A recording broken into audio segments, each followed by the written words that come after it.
Barry pulled his converted truck into the parking lot of the somewhat old-looking gas station and parked. Next to him, Laura was still trying to get some signal, but between the storm and being out of the area, it didn't seem likely, which meant that they were also unable to use the map app, as they'd forgotten to download local maps for the area they were currently in. "Okay, you want anything from inside?" Barry asked his wife sweetly, knowing she was already frustrated. "I'm grabbing a coffee and a snack. I think I might also see if they have a paper map. I'm not sure where we are anymore." "Ooh, smart," Laura complimented and tilted her head back to make a thinking noise. I know I want something, but I'm not sure what it is. Do you still want me to cook?" She scrunched up her face in a doubtful negative expression that told Barry that she wasn't relishing the idea of having to try and grill with the rain coming down. "No," Barry hummed with a loving chuckle. "We'll just find a restaurant, or maybe I'll grab something in here. Maybe they have sandwiches or something." "Ooh, yeah," Laura cooed, biting her lower lip and shimmying a bit. "Can we just grab some trash supper and snacks and find a place to park and hunker down till the storm passes?" She smiled her big, dumb, happy smile she did when everything was so close to perfect. Yep," Barry acquiesced again, taking a deep breath and smiling back at her with affection. "You want an almond joy and a can of cold brew?" Her eyes went wild, and then narrowed at his suggestion. "God damn it, I love you," Laura declared in a comically seriously tone, and offered him a wink. "I'ma do some stuff to you later." "I know," Barry replied, casually, as though he had planned this all along. "I love you too. I'll be right back." He opened the driver's side door to the roar of the heavy rain, and after the customary blowing of kisses, he stepped out into the downpour and shut it again.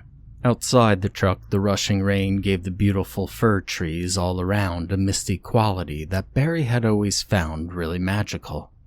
It was just drifting out of winter and into spring, so the rain was cold, but the gray clouds shrouded the mountains above and gave the entire scene an air of mystery. Even the dinky little mom-and-pop gas station looked like it had secrets to tell in this rain. It was a short sprint to the front door of the convenience store, and the stark contrast of quiet within was both jarring and welcoming. The inside was much like the pumps outside, and looked pretty old, with wooden shelving, racks, and faded ads and decorations. The products on the shelves were new, but there wasn't much to look at, as half of them were empty. Barry grimaced and looked around for a cold case that might have some sandwiches, or maybe one of those hot turntables, but there was nothing. Just a drink area with fresh coffee and fountain pop. "Do you guys have anything hot?" Barry asked casually as he shook off his coat, but then realized that there was no cashier. Hello?" He received no answer. It was odd because he could have sworn he'd seen someone standing behind the counter when he came inside. The store was also not that big, and he couldn't imagine that whoever was working hadn't heard him. Figuring that the cashier was likely in the bathroom, Barry shrugged and went over to the drink area to make himself a coffee and wait.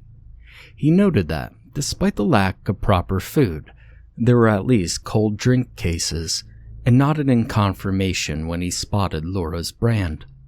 After he finished making his own drink, he walked over to the cold case to grab the cold brew. As the cold case doors shut, Barry thought he heard something coming from the restrooms, like a whimper or a small cry. He wondered if whoever was working was having a rough time, but didn't want to dwell on it. And so he tucked the can of coffee under his arm and went over to where the candy bars were. Pickings were slim there too, with not an almond joy, a Mounds, or even a Snickers to be had, and he made a face when he realized that he was going to disappoint his wife. Barry caught movement out of the corner of his eye, near the bathroom. It was on the floor, and when his vision drifted downward, his face contorted into a mask of utter confusion, then shock. It was a man laying flat on his belly on the floor, and his leg was moving in an odd manner, jerking back and forth abruptly. What shocked Barry was that his head was all the way inside the door to the woman's room, with the rest of his body outside. At first, he thought the man was just being a creep, but then wondered why he hadn't reacted when Barry announced his presence. Nobody's just going to lay down there like that and peep if someone comes into the store. Then he worried that the guy might be dead, or he'd just had a bad fall, but there wasn't any blood at all. That's when it occurred to him that the man may have had a seizure, or worse, was having one right now. "Oh my God," Barry exclaimed, almost dropping the can of cold brew. "You alright, man?" He moved a bit closer to get a better look, and that's when he saw the inside of the woman's room for the first time. The light was on inside, and a passing shadow told him that there was movement within. He paused, suddenly concerned that someone else was in the store. As if in response to Barry's thoughts, the door burst open, and a gangly figure stepped out of the bathroom. It looked like an old, balding man, with a dirty white beard and wisps of what was left on his hair dangling from his lower head. His eyes were black, like beads of obsidian glass, and he wore a strange old-timey outfit, almost as black as his eyes, like something the Undertaker from a Western might wear.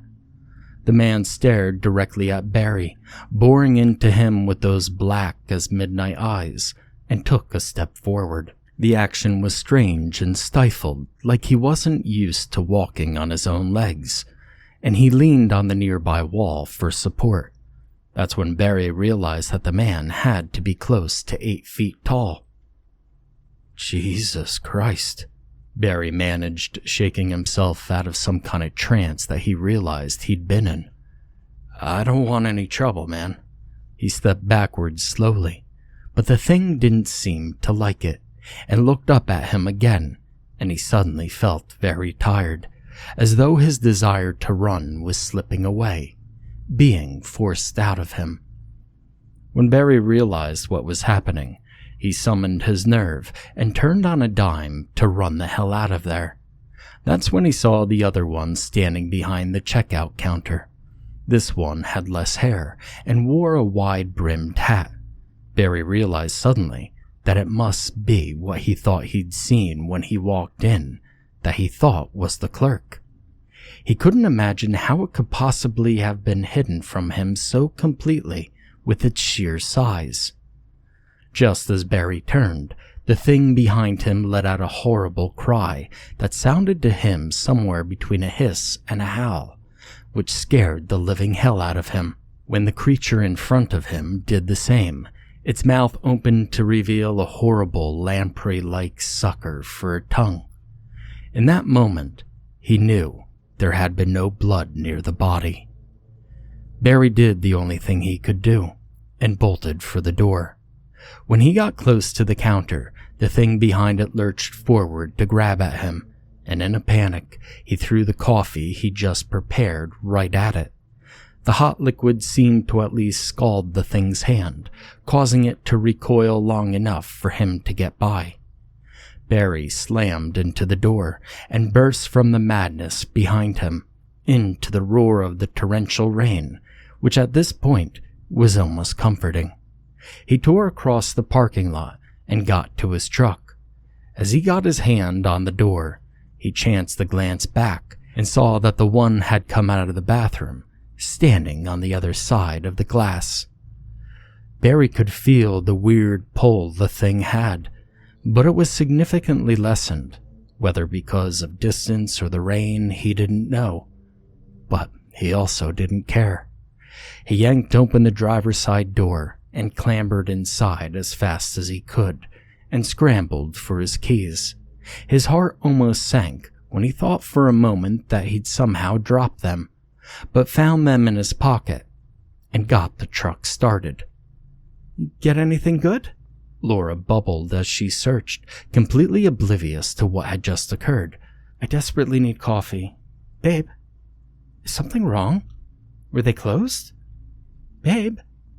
"We need to get the fuck out of here right now," Barry insisted, terrified, and held up a hand for her questions to stop. "Listen, I don't know what the fuck is going on in there, but we need to leave and find some goddamn cops." He hit the gas and floored it out of the gas station lot. "What is it?" Laura asked anyway, fear in her own voice now as she turned to look out the window. "What's wrong? Was somebody shot?"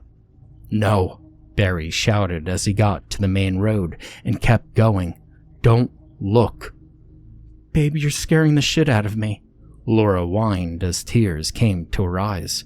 "I'm sorry," Barry yelled, but realized that he was making it worse and went on more quietly. "Babe, I'm sorry." He swerved a bit, trying to speed away, and then realized that this rig of his could only go so fast. "What the fuck happened?" Laura asked after a few moments as she turned the game she had been playing off and tried to get a signal again. I'm not even sure I know," Barry admitted, still pumped full of adrenaline.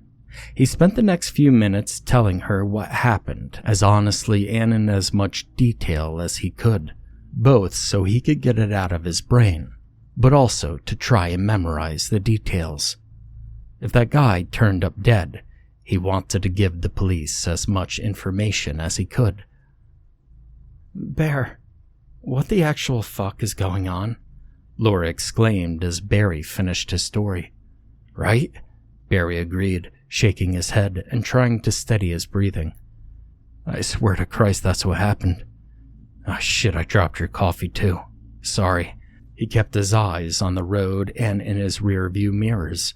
He wasn't sure if those things could follow at this speed, but he wasn't taking any chances. "Oh," Laura started in a calmer tone. "I think you're in shock." She reached over to touch his shoulder reassuringly.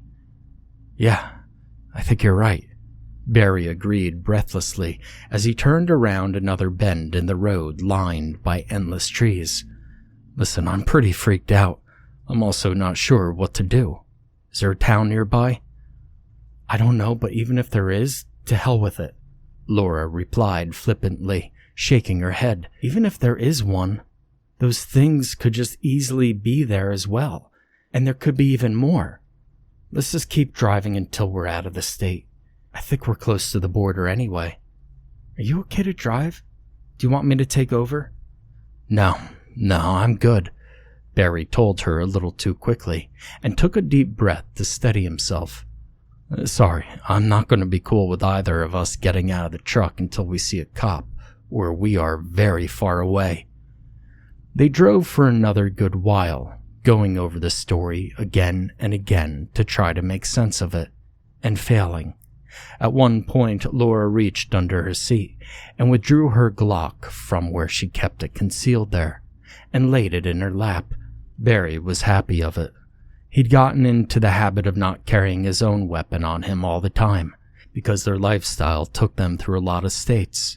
It, along with the shotgun, which he really wished he had, were locked in a case in the back of the truck, which they couldn't access without getting out of the cab. After about 30 miles, Barry realized that he wasn't going to be able to keep driving indefinitely.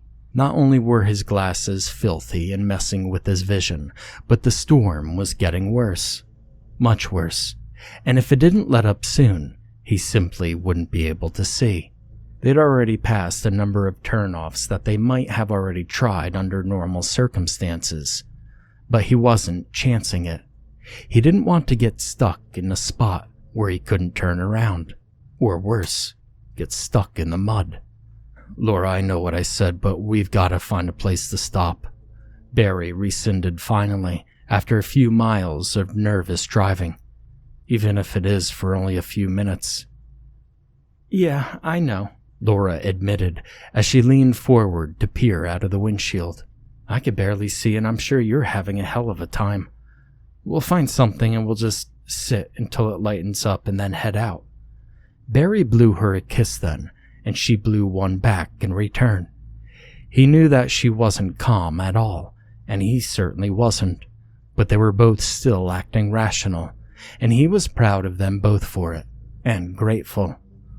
After only about 3 or 4 miles, Barry spotted a sign for a rest area ahead, and they both breathed a sigh of relief.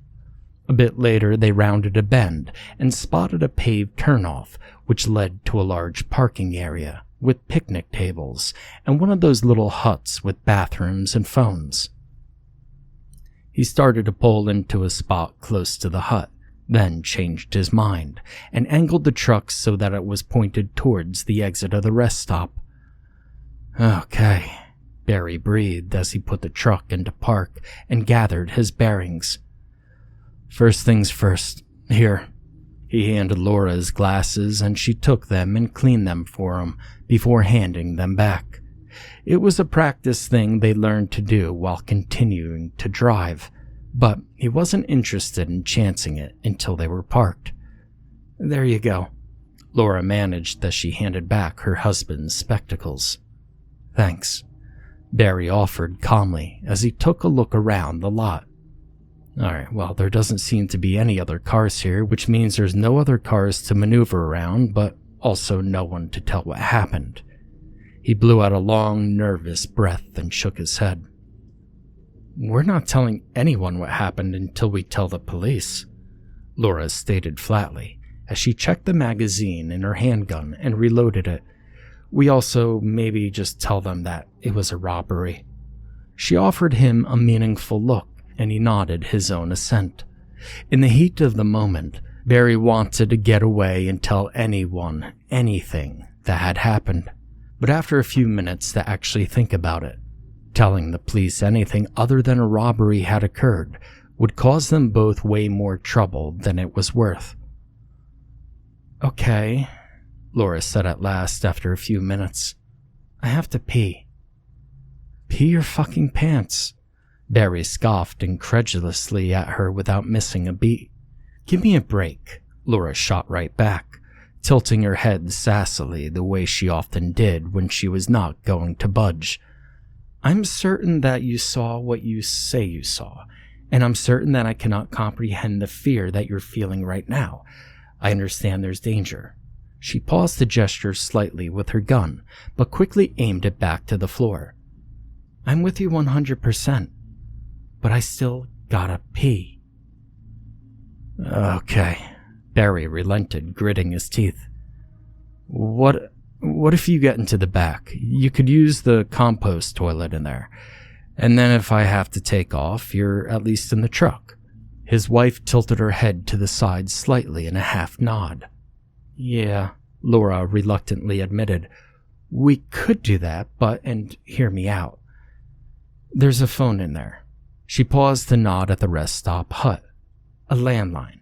We could go in, use the bathroom, call the police and give a report, and then, when we're on the road again, we just keep going until there aren't any trees. She offered him an appealing, wide-eyed look and pursed her lips. Barry thought on it for a moment and realized that while both plans had merit, and while his plan involved being outside of the truck for a shorter time, she was right. Yeah, okay, Barry agreed reluctantly as he put the truck into drive and backed it right up to the door of the rest area building. Okay, we go in, you take a piss, I call the police, then we're back in the truck in less than 5, right? Sounds good. They got out at the same time and rushed to the door through the rain. Once inside, they shook off a bit. But then Barry stopped and made a point of looking around at everything, even going so far as to check the bathroom before he let Laura in to use it. Once he was sure they were totally alone, he let her in, and then went over to the payphone to call 911. The call to the police was quick. Barry explained the situation, where the gas station was, where the rest area was, and told them that he'd walked in on a robbery. He also told them that the 2 assailants who had attacked the clerk were wearing crazy masks, and left it at that. He further explained that he was only passing through, that he feared for his life and the life of his wife, and that he was continuing on as soon as the rain let up. The operator absorbed all that he had said and seemed familiar with the area. She asked if he would stay and take a statement, but he told her no, but left his number. As Barry hung up the phone, he froze as he detected what he thought was a person sitting at the help desk, which had been unoccupied when they come into the building. He tried not to react, but instead acted as though he'd not seen anything. He then moved over to the bathroom and hollered for his wife, who herself was just coming out. "I'm coming," Laura assured as she came running out of the bathroom looking refreshed. "Are we good?" "Yeah, I made the call," Barry told her nonchalantly as he took her under the arm and gave her a little squeeze. "They're gonna check it out. Let's check the radio and see if there's anything about the storm." He pulled her along to the door, but when they got outside, under the awning, he slipped the keys to her and leaned in with a whisper. "Get in, lock the doors, and get the engine started. Don't argue." To her credit, Laura did not argue, but nodded her assent. When they both reached the passenger side door, Laura opened it. Barry opened the door behind it, which led to the inside of their living space. Once she was inside the cab and he heard it lock, he jumped into the back of the truck and scrambled for the drawer under their bed where he stored his guns. Once Barry had freed the shotgun, he immediately began loading it with 12-gauge slugs, but only got 3 in it before he saw a shadow pass by the doorway. He pocketed the rest of the shells he had grabbed and reached for his own handgun, which he always kept loaded. He slid the holster for the weapon into his belt and aimed the shotgun at the door as he moved toward it. Beyond the rain, Barry could see no other movement outside the door. As he got closer, he was relieved to hear the engine running and quickly made his way out of the back of the truck. Upon exiting the vehicle, he thought he saw something moving around the rear back tire and swept the shotgun that way as he backed up toward the cab. When Barry reached the front of the truck, he looked up to see Laura looking at him worried. They exchanged a nod, and he quickly moved to get to the driver's side door, but stopped in his tracks when he spotted something black on the roof of the truck. It was the same man from the bathroom at the gas station. He was crawling across the roof of the truck on all fours, like a spider. "Shit," Barry exclaimed as he leveled the shotgun at the thing and fired. The slug smashed into the creature's face and knocked it backwards, but he knew he hadn't killed it. He ran for the driver's side door and pulled on the handle, but it wouldn't open. He screamed for Laura to open it, but she must not have heard him. Finally, the door handle clunked and the door swung open. Just as Barry had gotten the door open, something slammed into him hard and knocked him off the side step onto the wet ground. The impact knocked the wind out of him, and he struggled to breathe. Suddenly, the bleak brightness of the overcast sky above him darkened as something loomed over him. It was the second creature, the one with the hat. He raised his shotgun, but the thing batted it away and gripped him by the throat. The horrible, grotesque monster stared down at Barry, its eyes boring into his soul, and he began to feel the strange calming effect that they had. They told him it was all right, that there was no danger, and that he should just let go. And he started to let go. He started to slip softly into the dark abyss that he knew he'd never come out of, would never want to come out of. 5 sharp, rhythmic pops, followed by an inhuman scream, jolted Barry back to life as the creature let go of him and scurried away on all fours, just like the other one had.